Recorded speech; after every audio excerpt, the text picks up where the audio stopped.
Hi, my name is Liam Rorty, and welcome to Channel 7 News, the only place you need to go to find out all about the current issues and news. My name is Pratham Patel, and today's hot topic is the rise of unionization and the recent spike in strikes across the nation. We have a field reporter on site who we will talk to in a few minutes about the current state of the nationwide strikes, an exclusive interview with one of our founders of the National Labor Union, William Silvis. But first, let's go over some key facts about unionization as well as its history. Unionization dates back to the first strike in American history in 1768, when New York tailors laid down their needles in protest of a wage reduction. Unionization became a need during the Industrial Revolution as the amount of people working in factories increased, and more were affected by the terrible conditions, long hours, and bad pay that were common in the factories of the 18th and 19th century. The early 19th century was a key breeding ground for the creation of the unions as the influx of immigrants who had no land to work, and so they were driven to work in the factories of the Northeast. And so the factory owners now were able to exploit the workers as there were always replacements for those who wouldn't comply to their terrible rules. This power that the rich had created the need for workers to band together and try to gain back some of their bargaining power. This led to the first union being formed by Philadelphia shoemakers in 1794. This is still before the early stages of unions and was before any large-scale strikes took place, and so between 1794 and 1835, only 24 strikes were conducted. Unions were hard to found, though, as due to the Supreme Court case of Commonwealth versus Polis in 1806, where in alignment with English common law, any group conspiracy that's goal was to either raise wages, decrease hours, or anything that may benefit the worker was treated as illegal. This made creating unions extremely hard since their whole purpose is to increase the leverage of the workers by striking, so they can bargain for better working conditions, wages, and hours. In the early 19th century, there were 23 cases of unions being found to be illegal using the ruling from Commonwealth versus Polis, but these cases were mainly used to set a precedent, and so many of them escaped with a moderate fine from the case. Due to this lack of unions, most strikes at this time were unsuccessful due to a lack of coordination on the part of the strikers. This made it easier for the factories to break strikes by hiring new workers with the influx of immigrants and getting people to cross the picket line. Another reason it was tough for workers to strike was that not an insignificant amount of workers were children and were easily exploited to work for low pay and in awful conditions where they were regularly beat and worked to the bone. But as time went on, more and more unions were starting to become successful and actually achieve what they wanted, leading to the large influx of unions in this time period. We've had multiple key figures in labor protests with their founding organizations. For example, the National Labor Union with its two founding members, Andrew Cameron and William Silvis.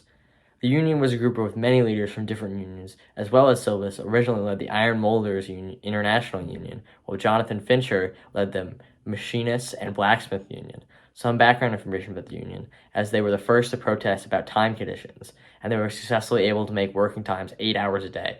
We're here to get Mr. Silvis on the channel for an interview. Let's head to them. We're joined here by Mr. Silvis. Thank you for your time. No problem. Thank you for having me. So I have a list of questions, and the first one is, what made you want to start this campaign? Well, I've always wanted to start to have an impact in the labor unions due to the harsh and unfair disadvantages of jobs that people have to work every day. So I first joined the Iron Molders International Union, and then I teamed up with other union leaders from their organizations to create the National Labor Union. Interesting. What was your first significant change in your union? Definitely the amount of hours worked. And this was when I worked with leaders from other unions to help protest an amount of time worked by everyone. And we wanted it, instead of all day, to be 8 hours. And this took about 3 days for the right to pass. And this was very significant at its time because till now everybody has an 8-hour job every day. Interesting. Okay. Have you ever lost a strike before? Yes, actually. So in 1857, I argued against the wage tax, and this caused me to join the union and try to protest to get my pay balanced. And although I lost, it motivated me to overcome that moment and try convincing people to join more unions about unfair job rights. And that's pretty much it. So what do you hope to change in the future by being a part of these unions? I hope to increase pay wage for everybody because hard workers are contributing to their labor every single day, and we should make workers comfortable in their surroundings and make sure they get the proper heating and lighting they want. Okay. So, Mr. Silvis, thank you for your time, and let's cut back to the reporters. Now let's talk about a current ongoing strike, the shoemaker strike. These strikes have been happening around 24 towns and have lasted several weeks. Thousands of workers have been involved over the 6 weeks. And we can see how much of an impact organized labor can have to protest their conditions. Natick, which is where one of the strikes is occurring, started shoemaking in the 19th century. Recently, protests have grown due to pay cuts, lost jobs, long work days, and poor working conditions. Let's see what's going on there. We're live in Natick, Massachusetts, one of the 24 towns where this strike is currently taking place. As you can see, we're currently in one of these labor strikes. And I have one of these strikers here to ask some questions on what's going on. First, can you give me a bit of background on this town? We are a shoemaking town. In the 19th century, we handmade all of our shoes in the workshops and sent them to Boston on wagons.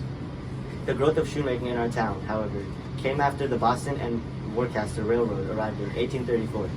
Around 1 to 2 decades later, 1,050 Natick men and women, almost 20% of the population and about 75% of the workforce.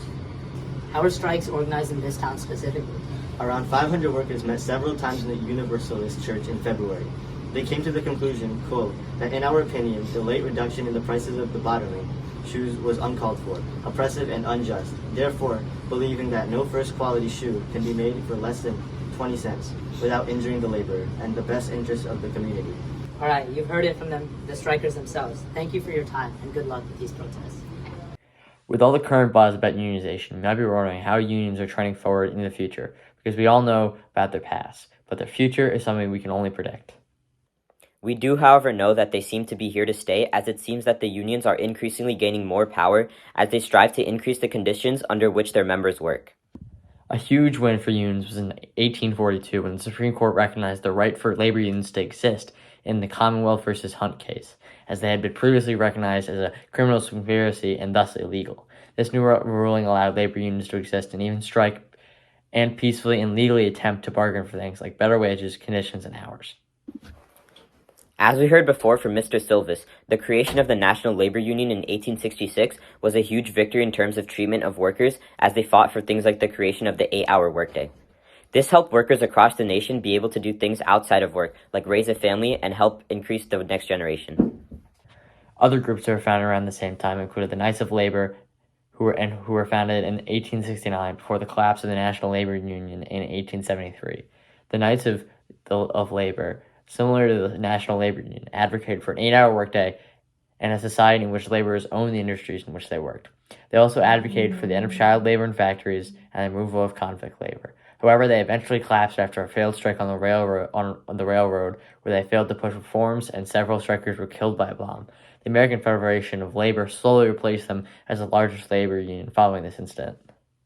The American Federation of Labor started as a rogue section of the Knights of Labor in 1886 and rose to great prominence after their collapse. The difference was that the American Federation of Labor focused mainly on skilled laborers rather than unskilled workers in simple factories. They had a simple but conservative approach to labor reforms, where they prioritized the immediate needs of the laborers and somewhat ignored more complex and fundamental problems of the labor system.